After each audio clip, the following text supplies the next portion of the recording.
मेरा बड़ा सादा सा एक सवाल है जी कि इस्लामिक फाइनेंस के बारे में आपका क्या ख्याल है। मैं अमेरिका की एक यूनिवर्सिटी में प्रोफेसर हूँ फाइनेंस का, और मेरा इस्लाम पे बहुत कम नॉलेज है। मैं कोशिश कर रहा हूँ सीखने की। तो इसके बारे में आपका क्या ख्याल है कि क्या इसकी कोई इस्लामिक बेसिस भी है या ये जस्ट मेड अप थिंग। शुक्रिया। इसके दो हिस्से हैं। एक ये कि बाज़ चीज़ों के बारे में इस्लाम में हुर्मत का हुक्म लगा दिया गया है। वो माशी मामलात हैं, यानी फ़ाइनेंस के मामलात हैं, लेकिन उन पर हुर्मत का हुक्म लगा दिया गया है। मिसाल के तौर पर ये कि आप चोरी करके नहीं कमा सकते, गबन नहीं कर सकते, किसी को धोखा दे के उसका माल नहीं ले सकते। ये वो चीज़ें हैं कि जो इस्लाम में भी बयान होती हैं और इंसान का अखलाकी वजूद भी इनको समझता है, दुनिया भर में लोग जानते हैं। ख़ास तौर पर जो चीज़ मज़हब के हवाले से ज़ेर बहस आती है वो सूद और जुआ है। इन दो चीज़ों से मुतल्लक़ बिलअमूम लोग बेपरवाही बरतते हैं, लेकिन इस्लाम में इनकी हुर्मत कायम की गई है और इनके दलाइल दिए गए हैं। तो जब सूद को ममनू कर दिया गया तो ज़ाहिर है कि ये तय करना ज़रूरी हुआ कि सूद क्या है। तो हम बताते हैं कि सूद असल में ये है कि आपके पास अगर अल्लाह का कुछ दिया है तो इस्लामी अखलाकियात आपसे ये तकाज़ा करती है कि अगर किसी भाई की ज़रूरत सामने आ गई है तो आप दे दें उसको।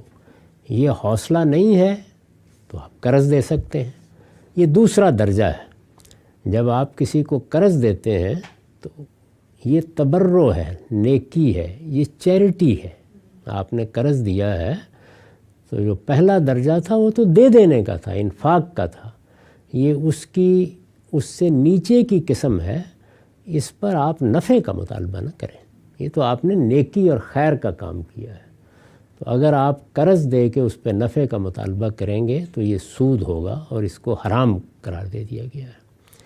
इससे कुछ मसाइल पैदा हुए हैं इस वक्त के फ़ाइनेंस के तरीक़ों में, और उसमें बड़ा मसला ये पैदा हुआ है कि हमारे यहाँ जो बैंक का निज़ाम है वो भी लफ्ज़ कर्ज़ इस्तेमाल करता है, लोन, मनी लेंडिंग, बारोइंग।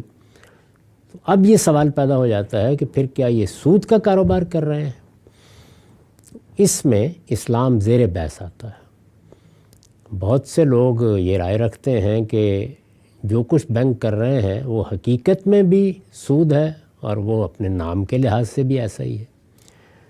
मेरा ज़ाविया नज़र क्या है इसमें वो मैं बयान कर चुका हूँ कि हकीकत के लिहाज से तो ये बिल्कुल तब्दील हुई सूरत हाल है। यानी इसमें बैंक जो बड़ा काम करते हैं वो अगर आप गौर करें तो दो ही हैं, बाकी छोटे काम बहुत से करते हैं। और इस वक्त बड़ी खिदमात भी अंजाम देता है ये इदारा सारी दुनिया की मईशत, बल्कि अब तो आम इंसानों की रोज़मर्रा ज़िंदगी भी इसी इदारे पर है।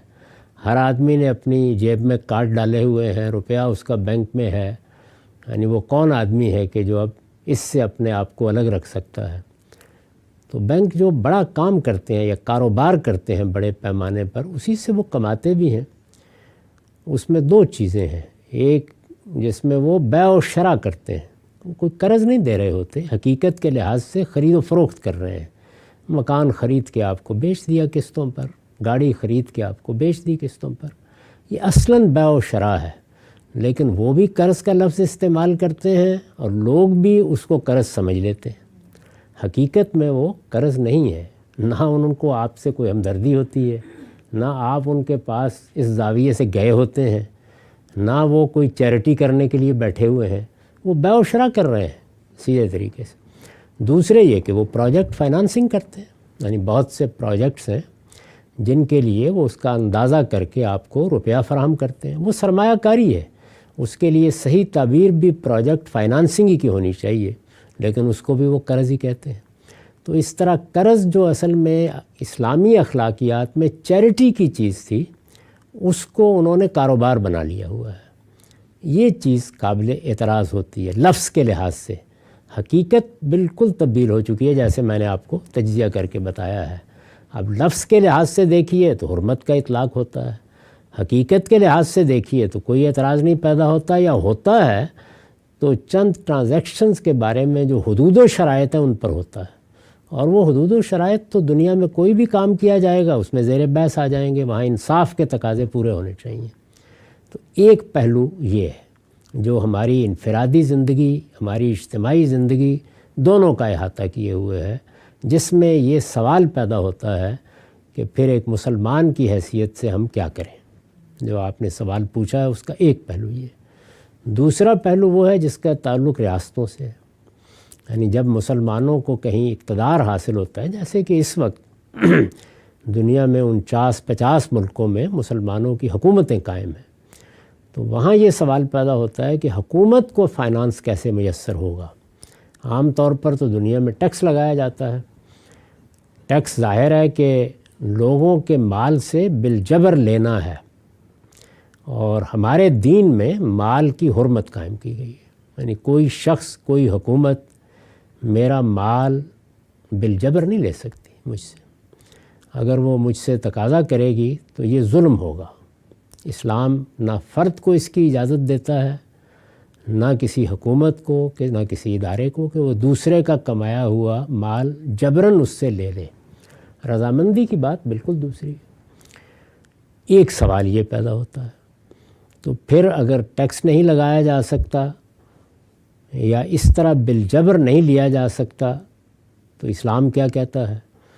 تو اسلام نے اس سوال کا جواب دیا ہے، اور یہ بتایا ہے کہ جب کبھی مسلمانوں کا کوئی نظم اجتماعی قائم ہوگا تو اللہ نے اس کا حصہ خود لوگوں کے مال میں مقرر کر دیا ہے، اسی کو زکوٰۃ کہتے ہیں۔ یہ ایک جانب اللہ کا حق ہے کیونکہ اللہ نے مقرر کیا ہے، اور اگر اس کو دنیاوی لحاظ سے دیکھیے تو یہ حکومت کا حق ہے، اس کو لے لینا ہے۔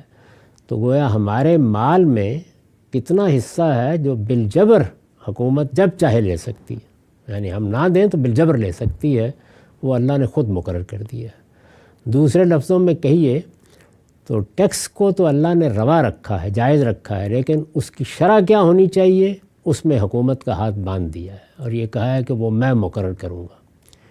دوسرے یہ کہ یہ اصول قائم کر دیا ہے کہ زمین اور اس کے خزائن یہ سب اجتماع کی ملکیت ہے، یعنی نہ زمین کوئی ایسی چیز ہے کہ میں اس کا مالک بن جاؤں۔ میں جب اس کو کسی دوسرے سے لیتا ہوں مکان بنانے کے لیے، کوئی دکان بنانے کے لیے، کاشت کے لیے، تو میں صرف حق کے تصرف خریدتا ہوں، یعنی میں اس کا مالک نہیں بن جاتا، وہ اجتماع ہی کی ملکیت میں رہتی ہے۔ لہٰذا حکومت کو حق حاصل ہے کہ اس پر خراج عائد کرے، جیسے کہ خلفائے راشدین نے عائد کیا، اور یہ حکومت کے لیے بہت زیادہ وسائل کا ذریعہ بھی بن سکتا ہے۔ زمین کے اندر کوئی خزانے ہیں اور وہ نکل آتے ہیں، تو جو آدمی اس کو اپنی ملکیت میں بظاہر لے کے بیٹھا ہے، گھر بنا کے بیٹھا ہے، دکان بنا کے بیٹھا ہے، وہ ان خزانوں کا مالک نہیں ہے، وہ اجتماعی کے مالک رہیں گے۔ تو اس طرح حکومت کے بارے میں یا ریاست کے نظم کے بارے میں اسلام نے مالی مسئلے کے بارے میں یہ زاویہ نظر دیا ہے۔ اس کو بھی موجودہ دنیا میں تسلیم نہیں کیا جاتا، تو اس سے بھی ایک کشمکش پیدا ہوتی ہے۔ تو یہ دو چیزیں ہیں، بس ان کے بارے میں جو بات بھی آپ زیر بحث لائیں گے وہ اسلامک فائنانس کا مسئلہ ہوگا۔ نقطہ واضح ہو گیا غم صاحب۔